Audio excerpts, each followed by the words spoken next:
Hello, I am Paula Blair and this is Audiovisual Cultures. This episode features a conversation with Mariae Smiarowska that was broadcast live on YouTube on the 30th of July 2021 ahead of Maria's preparations for her online Edinburgh Fringe performances entitled Landing. The link is in the show notes if you'd like to view that recording. As I explain in that, Mariae caught me just as I was about to take most of August off, so we went live as I wouldn't have managed to edit and release this before the performances that took place from the 22nd to the 30th of August via Zoom. I attended one of those events and it's something we talk about in the discussion as Mariae was planning it out at the time, but it was very different being at a live Fringe event online, and while it was interactive I often find it quite difficult to focus, and that's nothing to do with Mariae, that's entirely to do with me because I was very aware of the Zoom lag that you get, and being in my domestic / workspace my mind was just racing with things I needed to do and I struggled to maintain the presentness that Mariae worked really hard to establish in her opening meditation. I've seen Mariae perform live before and I've been to many Fringe performances before, so I tried my best to imagine both things combined, and what was different though was that Mariae consciously incorporated the webcam, I thought in a very clever way often, using her proximity to it to change the shot type.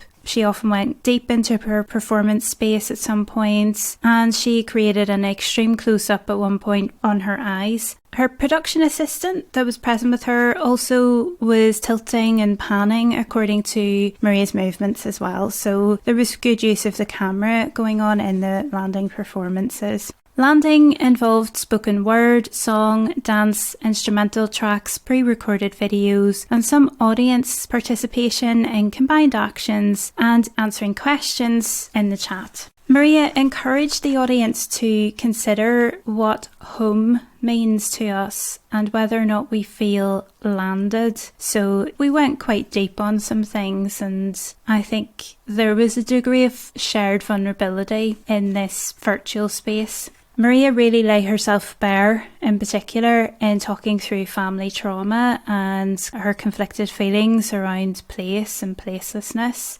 Displacement can come in the form of necessity or for what on the surface seems like it's for the best, but it is never easy.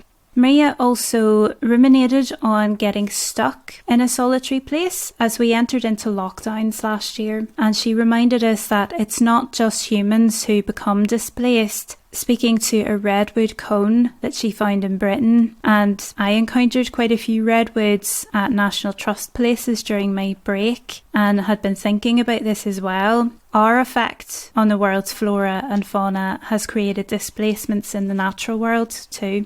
And sometimes for those of us with transitory lives, this can mean that sometimes home reaches us, for good or for bad. So there was a lot to think about there.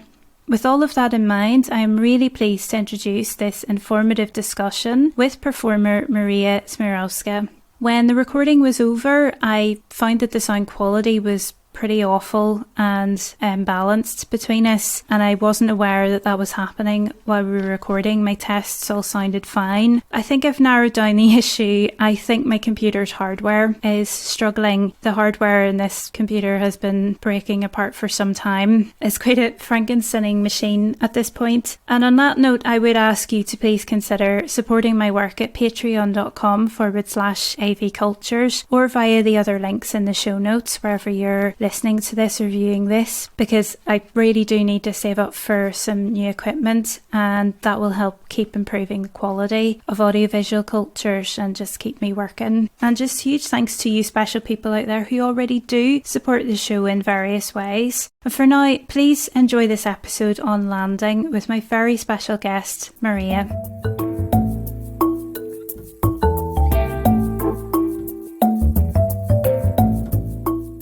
Well, Hello, you're very welcome to this live recording of Audiovisual Cultures, the podcast that explores different areas of the arts and media. We're doing this live today because my guest has a really exciting show coming up in Edinburgh on the 22nd of August, I believe, and I'm about to take a bit of time off, so we thought we'd just snatch this little window of time where we could and do this video this morning so that then that'll be out there, it'll be available for people to watch ahead of that show, and then the audio edit can come out in a couple of months' time. So thank you so much if you're joining us on YouTube. Please do share this widely so as many people as possible can hear about the fabulous Mariae Smiarowska and her amazing show. So some of you long-haul listeners may remember Mariae and her really interesting interactive performance from the Late Shows episode back in 2019. And I'm really thrilled to welcome Mariae to our 2021 remote format.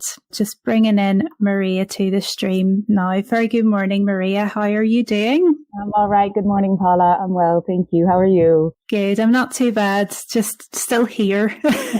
Same here. Is it okay to ask whereabouts you are? Because you're outside and it looks very interesting up there. Yeah, so I'm actually on an island called St. Martin's, which is on the Isles of Scilly off the coast of Cornwall. And I came here a couple of months ago just to do a summer job. And the situation has it such that I don't have indoor Wi-Fi. So I'm outside my workplace. Here it is. Oh, yeah, lovely. Awesome. Well, fresh air. That's good. That's good. So, Mariae, I know you're a little bit pressed for time. So, would you be happy to just give us a bit of an overview of some of your work and then we'll talk about your show? Sure. I'm an international performer. I'm Polish-American. I met Paula actually in Newcastle when I was living there a few years ago. Primarily, I've done theatre work rather than film or anything. And I guess you could describe the work I've done as physical, perhaps experimental work. I worked with a company called Théâtre Sans Frontières based in Hexham up in Northumberland near Newcastle. So it's also a very kind of visual Goliath-Lecoq style of theatre. And then I trained with a company called Song of the Goat Theatre in Poland, which is also very physical, ensemble, devised theatre work. Yeah, so I guess that's kind of my training, where I come from, kind of a physical, collective, devised sort of process work, yeah. You're planning your show, so it's on the 22nd of August, is that right? So I've actually got 5 performances. There's one. Oh, great. Yeah, so I've got one on the 22nd, then the 23rd, and then I've got one on the 27th, the 29th and 30th. And they're all live streamed digitally at 7:30 p.m. UK time. Oh, that's brilliant. That's great. Is there anything you can tell us about it? What might people expect from that, do you think? So it's a one-woman show. It's something I've written and devised. It's called Landing. And the theme of it is finding one's place on Earth, which I think is a kind of a universal yet timely theme, if you will. Something that's been percolating inside for many years now. How to describe it? It's a combination of poetry, movement, song, and a bit of visual art. And there will be interactive elements as well, seeing as how I want to try and create kind of an intimate, interactive experience as much as possible digitally. Yeah, so it will be via Zoom, and there will be the invitation to participate. It's also got elements of ritual, which is something I've been incorporating into my work. Yeah, I think that's all I want to say for now. Okay, that's a really nice teaser. Your Facebook page is linked in the show notes. People head over to Facebook, follow Mariae. So just while we're on that, do you want to point anybody towards your socials or website? Yeah, I don't have a website as of yet, but I do have an Instagram account, which is my full name. So it's Mariae Smiarowska, just all together. And then I'm on Twitter, but I don't really use it. But you can try and find me on there. It's Mariae Smiarowska1. So it's not WS1, I think is the ending. And there will actually be a Facebook page for the show itself, which I will link to my page. Brilliant, yeah. So it's good to just flag those up just so that people know where to go. So we can settle in a bit and take a few minutes then to talk about your work more generally and to see what all people may come to expect from this experience. I know I've experienced some of your work live before, haven't on the digital sphere yet, but certainly the live experience is, how to describe it? I mean, definitely interactive, fun, thought-provoking. And just what you were mentioning earlier, thinking about life on this planet, and getting you to question some things and think some things through. What about you, Maria? Is there anything you'd like to flesh out about what you've done before? Well, I think what I've done before, sure, it has fed up to now, but I feel like especially this show is my first original work, really fully. I've done a one-woman show when I was very young as well, which was an adaptation of a novel. So this is kind of my fully first, completely original work, if you will. Kind of those things you said are elements. I do ask questions. I'm not seeking to give answers. I'm asking universal questions, I suppose, to get kind of people to think about, in this show specifically, who are you? What is your identity, regardless of your culture or nationality and so on? But also, what does it mean to have a place on this earth? And how do you find that? Is it something that you take for granted, or is it a lifelong quest? How does it look? So it's something that I hope will appeal to many people. I've actually done a few sharings of the work in progress over the last few months and gotten feedback, which has been very interesting, both from people who've traveled and lived abroad and had the experience of being foreign, quote unquote, but also people who've just come from one place, one small town, for example, and been like, I'm this. And for them, it was also quite interesting to broaden their horizons and go, oh, that applies to me too. And it's interesting to see this other perspective. So yes, I like asking big questions. I do like to keep it entertaining as well, obviously.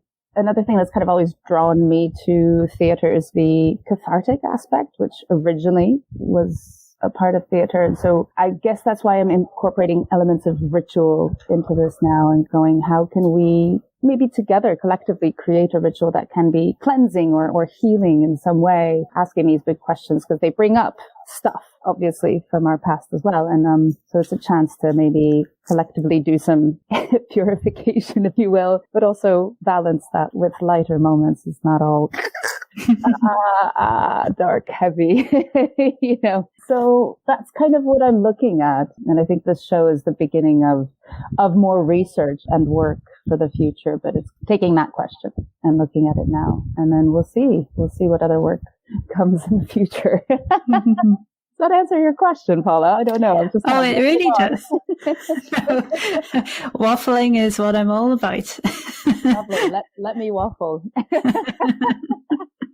As you're describing all of the things, I am being transported back a couple of years to the late shows and your performance there, and how you were able to get people drawn in to that performance. Because I'm really interested in that element of contingency of what other people will bring when you draw them in, because you can only plan so much with that sort of thing that's interactive, and getting other people to perform something, even if you're giving them the words. Because I remember having to read something out and to sort of take an audience member and make them part of it and make them perform with it. I find that really interesting about your stuff. Well, I'm going to try and recreate some of that as much as possible digitally. Obviously, it's not the same as live, where you can have an immediate response, if you will, and you can interact with that. Obviously, it's just a little bit different with the Zoom. But I recently did a little work in progress sharing a few months ago as well, where for the first time I had a moment of improvisation while I was performing live with the audience who I could see, at that moment. And that was just so joyful, because it was like,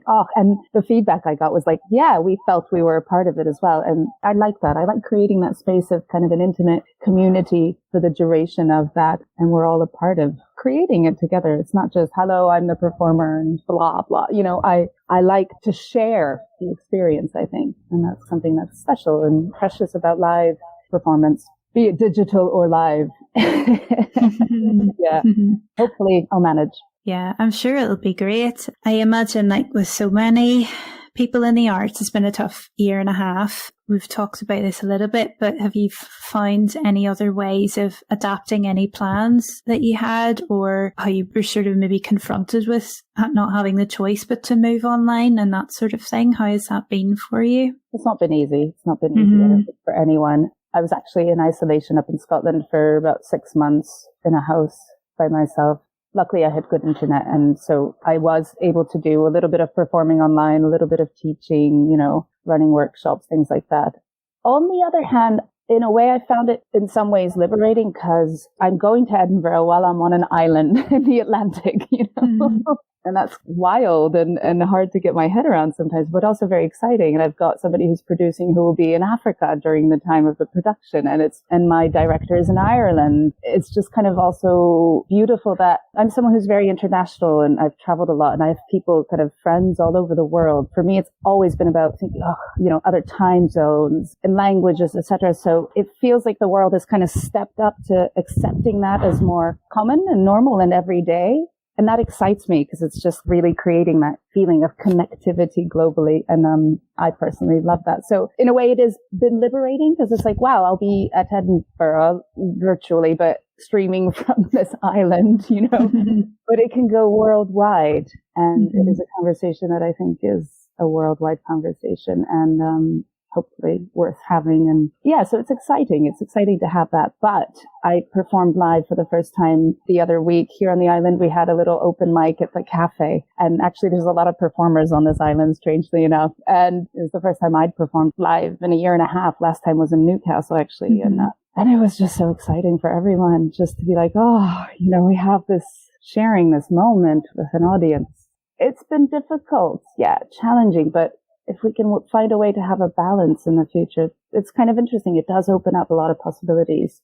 I know there's a lot of theater companies have in the States and in other countries, who've been working digitally already for years. So they were kind of ahead of the game a little bit, if you will. Yeah, it's an interesting chance. Yeah, like I'm saying, I think it's about the balance. It's not, I want it all to go online forever. No, I really don't. But how can we find a way to maybe, make a hybrid form of these mediums? It's interesting.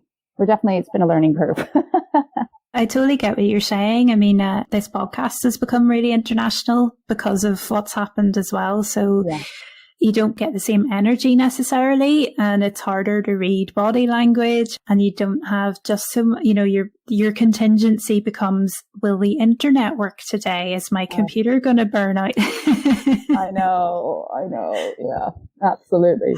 Well, I was asking that because I'll be streaming. There's only one island hall with good internet here. And I was like, oh my God, the whole logistics of putting this on here is very interesting. So I went up and I said, is it good enough, the internet? And the answer I got was, well, Prince Charles had a meeting there. So yes, it'll be fine. Right. Well, if Prince Charles has done it, I can do it too. You've got royal grade internet on your side, Maria. Absolutely. Quite amusing. I don't think this experience will happen again, so I'm enjoying it. It's all part of it, really, and I think we're all just so used to it. We're, in a way, used to any lag or any glitching, and it's part of it now, I think. I think so, yeah. But I'm still fingers crossed. Of course. It'll all work, but yeah. If you got 5, then that's 5 really good chances that it's going to go perfectly. True. There's more than one. You're right. It's a good way to look at it. Would you like to receive updates, links and special offers straight to your inbox? Then visit audiovisualcultures.wordpress.com to sign up to our mailing list. I'm interested in some of the themes that you've raised as well, because you talked about ritual, and so much of just doing what we're doing right now, having a conversation online. So I'm in Newcastle, you're in the Scilly Islands, we're so far apart, and yet we're beside each other on the screen. And the rituals of joining these kinds of calls now, and so many of us have had to, this is how we've been meeting up with our friends and family and all of that. So I wonder, there's ritual in the capital R sense of it, but then those smaller rituals, those everyday occurrences, those things that become a habit and become normal that weren't normal before, I wonder how much of that do you think will emerge in the show, so that even how the show is getting out there to people is part of a ritual now in itself? That's an interesting question. I hadn't thought about the smaller rituals, actually, but you're right. Yeah, because like I said, I've done a few of the sharings already online, and I had someone facilitating them. And that was like a whole ritual. You came in, there was the waiting room, a bit of chat, a bit of music, and then obviously I was doing Q&As afterwards. So there was a whole framework to the thing. And it's funny that you asked that, because I was talking to somebody else in London as well. I did a little sharing, and she asked me if the whole process was a ritual, and I was kind of like, I hadn't thought of it that way, but actually, yes, it is. Because it's kind of every step along the way of making this show, and along with this year, which came along and just in a way kind of made it happen for me, because I had the time and space, luckily, to just go, okay, now my focus is just this work. It has been a ritual. So yeah, pretty much every element of it is kind of intertwined in that way, which makes me think I need to make up some more stuff about it, kind of how to incorporate that even more, or just maybe just, more consciously, not necessarily make everything a ritual that might be a little bit heavy, but bring that awareness to it. So you've just given me food for thought. I don't really... Oh, I like that. Thank you. Yeah. I just wonder if it's another way of linking to our past, our ancient past maybe, or more recent past, linking these technological advances and the rituals around using them back through time, how these things link up, I suppose. I mean, I don't know what you're going to do. I'm just plucking stuff out of the air from what little I do know of what I've seen of your work before. Because I think, wasn't it about going to another planet, the piece that you did before? So you've got that space race thing humming away in the background, so that idea of going to another planet, but how you actually get there. I suppose rituals of travel and things like that. And now we're traveling through our computers, so this technological facilitation of being somewhere else. It's just ideas coming out. I hadn't thought about this before we started. It's just coming out. So. No, it's great. I love it. It's very interesting. No, it's fantastic because you're talking about travel, and that the idea of a journey is something that I do feel is very central to my work. So you mentioned we were going to another planet in the late show's performance. Here, I'm taking everyone on a journey through partly my life and then these questions, if you will. So in poetic, non-linear fashion, using, song, movement, ritual. It's interesting what you're saying. It just sparked what I'm very interested in, shamanic work as well. So I'm trying to find a way to take ritual, also shamanic ritual perhaps, and blend it, interweave it into theater work. And part of what I'm exploring in the show as well is the land, which is also in the title, landing, which has many meanings. So it's also the land. And this question of how the land speaks to us as beings, to us as human beings. In a way, it's a dialogue also with the land, going, how do I know I found my place? Does the land somehow communicate it to me? So that is something, if you will, definitely very ancient and something we've always had that I'm trying to access through ritual and performance. And my own practice has been really about tuning into that over the last years. Just how do I work with that in a shamanic performative way? How do I find rituals and ways of working artistically within landscape? And then here I am, funnily enough, outside most of the time, which I had not expected at all. I was like, I'm going to be in a black box theater somewhere, or even that living room where I was up in Scotland, but no, instead I find myself mostly outside. So it's interesting that has arisen in a way. And it's interesting that I'm really trying to work with the elements, the land, the sky, the sea, the ocean, which I have here, the wind, the sun, the earth, but I'll be online. So it's what you're talking about. It's how to facilitate, this dialogue, what we're talking about of the 3D and then the technological. So again, kind of finding that balance. I'm really kind of about I guess the word I want to use is kind of sensuous experience, in the sense that you feel it in your body, you feel it in your skin. And that's what's so beautiful about live theater. That's why I think I've also always been drawn to that rather than film, because you can go, you're breathing the same air and you're feeling the emotions kind of as they happen with what's happening on stage. And then obviously there's an interactive element. It's even more engaging. And I love that. That's what I've always loved about performance, the kind of tangibility of it in your skin. You feel shivers, you laugh, you hear others laughing, that collective experiencing of emotion, which can also be very cathartic, transformative, if you will, sometimes. So how do I weave that into this medium where things are flat, they're not 3D? How do I get you to feel, all these emotions, but to gauge that you're feeling them, you're just not watching a movie happening, but you're there live and you're part of it as well. And I want to somehow recreate that and then bring this sensuous land experience into the digital realm. Sometimes I'm talking about it going, that's absolutely impossible. What are you doing? And then sometimes I'm like, no, but that's the whole challenge and beauty of it, is because I've had feedback. People are like, oh my gosh, I was transported. I was no longer in my living room. I was there with you. And I was like, oh yes, it can work. I guess that's what I'm striving for, is how to reconnect to our bodies, to our, this material in that ancient way, through this medium that we have nowadays and through the situation that has caused this medium to be so everyday. So that's my long attempt at some sort of answer.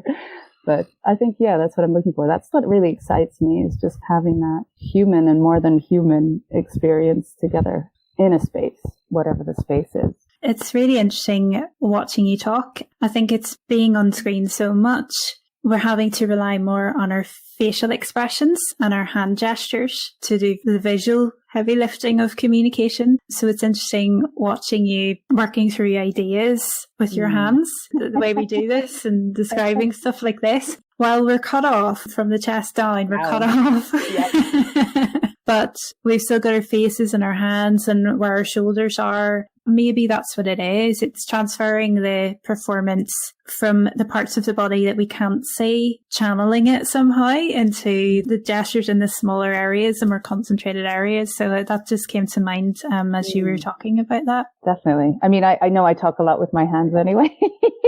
I do too, yeah. Yeah. But you're right. It does help to concentrate it on the little screen. Ooh, yeah. You're giving me lots of ideas. I love it. Thank you. I think maybe that's how it's transferring, is that because it's funny, a recording I did recently with somebody, we were talking about voice acting, so you can't see that, but the performers, they're acting stuff out with their bodies and that comes through in their voice. So I'm wondering if that's an element that helps it come across as well, is connection through the voice. And then if it's interactive and other people are able to join in and feel that they can start to move bodily, and maybe that transfers through their voice as well. Something it does, absolutely. Yeah, it does. Yeah. I mean, it just reminds me of one of the first things, a job I had as a teenager, in the States, and we were taught to, smile over the phone, and because it comes through. I remember learning that when I was, 14, 15, and it's true. You do feel it. And so it's this whole concept of embodiment I'm talking about, which is so important, is it does transfer. It does transfer. And even though I think a year ago we would have been like, I think people are more used to it now, like dancing together online, for example, you can still have the impression of either, be it for like a party, a celebration, or something more organized, a dance class, or I don't know if you know 5 rhythms dancing. Have you heard of that? No, I don't. It's like a movement practice where you go through what's known as a wave, and you go through 5 different rhythms. It's usually facilitated by someone. Anyway, briefly, so it's like a movement practice, and I've been doing some of those online as well, and they work. You initially think, I'm dancing in front of my screen. This is ridiculous. But I've done it with hundreds of people, like all over the world, and you still get that feeling. It's like we're not in the same room together, but we're in the same Zoom room, and you've got the facilitator, and you can connect to other people if you want. You can also hide yourself. So there's also that freedom, which is nice. Not everybody was like, watch me. Not everybody wants that. But you can get the feeling of like, there are other people on the planet right now dancing with me, and we're all moving our bodies and listening to the same music and having our own experience, but somehow we're connected. It's the energy, really. It's about the energetic connection. So that's the interesting and strange thing. It's obviously a lot more tangible when you're in a physical space together. Mm-hmm. But you can also experience it through this. And it's magical, I do think, in a way. I really do. Because if you step out and switch off for a few days and you think about it, it's like, this is wild. You're in Newcastle, I'm on Scilly, and we're able to do this, and I'm going to be doing a show, and people will be able to see it from all the, it's crazy. It is magical, and you can feel it, and that's the energy. And I talk about energy because I'm also a Reiki practitioner, so I've been working a lot with energy this past year, and shamanic work is also energetic work. And that's part of it, I guess. It's just that sharing of that. It's making me smile as you talk about that, because I think back in the autumn or something, or just a few months ago, my sense of time is out of whack. Yeah, April was the autumn. Back in April, I think it was, there was a feminist film festival in Belfast called Wanda, and I was able to go to that festival because it was all online, and they had a big rap party, and we did what you said, we had a Zoom disco, and it was the best crack, honestly. And you think, I'm on my own, I'm in the front room, it's like a silent disco by myself, but I'm with loads of my friends that I can't see, and it was just class. It was just the best fun, and it was an Irish DJ who's living in England, and I was like, I'm in England too. We're in totally different parts, but we've got this connection as Irish people in England. Lovely. Just as you were saying, it was just so much fun. Didn't feel isolated, didn't feel lonely, was buzzing going to bed that night and for days afterwards. It was just so much fun, because I think in a way, when people can't see your body, you don't have so many inhibitions, because nobody can see it. And as you say, you can join in, but you don't have to be on screen. Loads of us were doing really silly things, like had little toys, and I had a little toy holding up and making it dance to the camera, and people were wearing big massive masks and stuff. And there's an artist over in Belfast. He was wearing a big Charlie Brown, this massive mask over his head, and he was dancing around like that for ages, so it's stuff like that. So yeah, you get that connection, and you're all performing a kind of ritual that you used to do in a room together and get sweaty and gross and horrible. And now you can do it, don't have to smell anyone. Exactly. That's one of the pluses. I have thought about that, going, I don't just like that smell. But yeah. Well, I'm glad you had that experience, so you know what I'm talking about. Yeah, exactly. Yeah, and it works, right? You still feel it, and like you're saying, it energizes you, it gives you something, and you feel connected. And I think it's very, very important, kind of in these times, to just remember we are connected, because in terms of mental health and all that, it's been very, very challenging. And I think I've always been drawn to this kind of idea of creating a community, but like now even more so, I just feel it's vitally important. And so I want to be able to create that for a moment. And maybe it's too big to say, but like give some hope, and just to see where, we are all human and we have similar questions and feelings, etc. And to share that and let that up and out and create the space for that to happen. I think it's just super important for me too. Obviously, I do it because also I need it. And if I can share that with others and create, intimate moments of connection that are human and hopefully beneficial in some way, whether it just be entertainment, just sharing a fun moment together, or more thought-provoking or cathartic, whatever. I think those moments of encounter as well, because you don't necessarily know who's going to turn up or how many people are going to turn up. And so those contingencies again, but moments of connection through encounter, and even if there's no touch, but as you say, you can have those other sensory experiences through the oral delivery of things. Because I think as well, there's probably a connection with oral histories, and whereas they would have been passed down and been more ethereal, it can still be ethereal, but it can also be recorded and archived away. This is going to be on the internet for who knows how long, for example. But with, say, what you're doing, I don't know if you'll record them or not, but I guess not necessarily. They will be live and they'll be in their own time. I don't know what you'll do with that, but I don't know yet, but yeah. Yeah, just that idea that you're in that moment, you're in that presentness with people, and you're trying to be in the now and just be together at that time, and I suppose it's a matter of focus, because it's something that I guess a lot of us have been confronted with as well, is how many other things are going on our screens, and can we be present with our screen on a Zoom call or something like this? I suppose that's just more questions that are coming to mind about what could happen in the show, maybe. It's exactly that. It's theater in its essence is something that is ephemeral. It's there for that present moment. You share it live. You're in an audience historically, and usually there's no filming. It's just there and what you experience in that time. And I think that's what's beautiful about it, because you have a lot of on-demand shows that have been theater shows that have been filmed. You can just click and buy them. And I had that option, and I was like, absolutely not, because the whole point is to have what you're talking about, is to have that live experience as much as possible, even though it's digital. And actually, I did try this little experiment where I had, just for, various reasons, I couldn't perform the whole thing live. I didn't have someone to help me technically. So I did part of my sharing live, and then I pressed play, because then I did the rest from another previous sharing that I had recorded. And the difference in people's response to it was so interesting. I was like, it actually just answered that question. It was a tangible difference. People were like, when I was there watching it and it was live and interactive and, we were there with you, I was really taken, right? And then it changed, and it was just kind of like watching something, and I was like, oh my gosh. So that just confirmed it's got to be live for me, because of the nature of it and what we're talking about, just that feeling of you are engaged in that moment bodily And there's that little risk because it's interactive. There's always a little, oh God, will I be chosen, to come up on stage, that kind of thing, and, in interactive shows. So I'm making it a safe space. Obviously, if someone doesn't want to, I'm never going to pressure and, whatever. But there is that invitation and obviously like a little frisson, a little, ooh.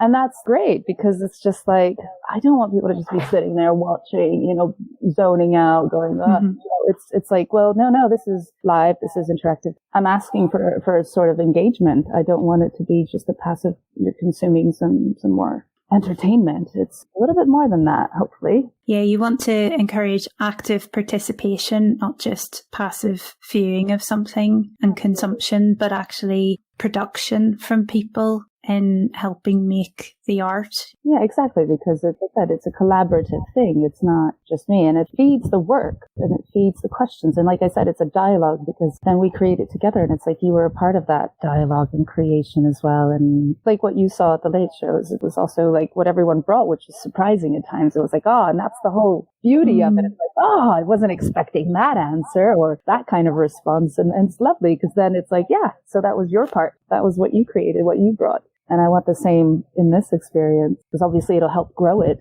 and it'll be different every time. I like that element of surprise. This is interesting because this is something I feared all my performative life. It was like, I want everything, I want control because it's already so much going on and so much risk involved. I really like things to be, like I know what I'm doing from beginning to end, and now I'm like, no, the beauty is in that improvisation, in the not knowing, the risky element of bringing someone who I don't know in completely, from an audience member, or just allowing that space for the unknown to happen on stage and performance. And I love that because that takes more trust. It's harder in a way, but it's so freeing and just so beautiful. And obviously, yeah, you can flop, but that's okay. Like I don't know. I think it's just something that's like, I'm not seeking perfection anymore. I'm seeking, I don't want it polished and perfect. I want it to be alive and raw-ish, not completely, but to have that meat, that essence, that, I don't know how to name it exactly, but am I getting across what I mean? Yeah. I think so, yes, I think so. You can drive yourself mad getting everything perfect, but then might people be more passive because there's nothing making them think about it, there's nothing taking them out of themselves for a moment. I find anyway, the art is in the imperfection, the art is in the contingency. Whatever happens, happens. That I think is much more interesting than something being this polished, perfect object, because you can't see the work in it. You can't see where people have tried and maybe it hasn't gone the way they might have wanted or imagined, but something happened and it's got people thinking about something, so there's definitely something in that, I would say. I think it's really brave. Performers make themselves really vulnerable, I think. I think any live performance, even if it is super polished, or you never know what's going to happen. But when something like this, where it isn't planned out to the absolute letter, again, you don't know what's going to happen. So I think it's incredibly brave when performers do that. And they lay themselves quite bare, actually. But I think there's that invitation then to the audience members to do the same. You can be part of this too, and we can keep each other safe. So that's maybe where that sense of community comes from. Exactly. No, it's very much what you said. It just made me think of that Leonard Cohen quote, there's a crack in everything. That's where the light gets in. It's just that. Or the Japanese art of pasting what do you know what it's called? When like a vase breaks and pasting it with gold, filling it in and re-gluing it with gold. I don't remember what that art is called, but it's just the beauty of keeping the cracks and, even elevating them with gold to make them stand out. It's like your battle scars, wearing them with pride. But it's exactly that. It's exactly what I want to create in this show. And I think in all my work really is that intimate, vulnerable space that we're so afraid of, but is so human and so vitally important everywhere in the world. And now I think in a way even more is just to combat this fear that is out there. This is going to sound a little bit cheesy, but it's not. It's really opening it to that love and vulnerability that we all need and want to experience and share. I'm talking about, unconditional, big, capital L, love, and having the space, the safe space to do that. And like you're saying, to take care of each other in that space. And I love that. And have you heard of the sociologist Brene Brown? Brene Brown is an American, she's a Texan sociologist who's written quite a few books. Kind of one of her books has been kind of accompanying me. It's called Braving the Wilderness. It's kind of the Courage to Speak Alone or something is the subtitle. Yeah, and she's fantastic. And she also has this beautiful TED Talk about vulnerability, which if anyone's interested, they're welcome to check out. And talks about the power of vulnerability, which is something we don't think about. Think about, oh, that's weak.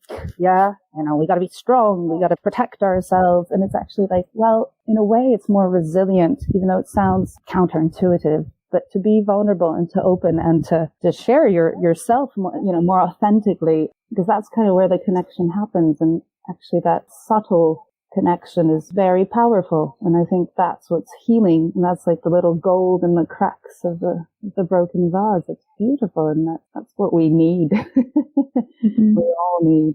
That's kind of what I'm hoping to foster, to create a space to allow that to happen in a way. By taking those risks myself, like you said. So inviting others to feel safe to do that as well. Yeah, definitely. So I think if anybody is watching this and they're a bit on the fence about giving that a go, I can assure you, because I have participated in workshops and performances that Mariae has been leading, and I felt in very safe hands. I am super uber introverted, and I felt quite comfortable actually to join in and muck in and make an arse out of myself. So I felt very, very safe and comfortable and joyful actually to do that with Mariae. So you'll be in very safe hands if you please give this a go. Oh, thank you, Paula. I'm really glad. Lovely. Cool, thank you. If you're interested in giving regular support for the podcast but aren't keen on Patreon, I now have membership options on buymeacoffee.com/PEA Blair, where you can get the same extras as well as some others exclusive to Buy Me a Coffee. Head over to buymeacoffee.com/PEA BLAIR to browse membership options or drop a $5 into the tip jar. Thanks and enjoy the rest of the episode. Is there anything else that you'd like to say, to point out to people, or anything we haven't covered? No, I think we've covered quite a bit, actually. Mariae Smiarowska, thank you so much for this morning. It's been great to catch up with you, apart from anything else. I'm really excited about this show, and I hope it goes really, really well for you. Great. Thank you so much. Thank you for having me, Paula. It's been lovely seeing you again. Take care. You too. Okay, folks, do check out Mariae's performance and her other work. Her Facebook is linked down below. So thanks, everyone. Take care. See you next time.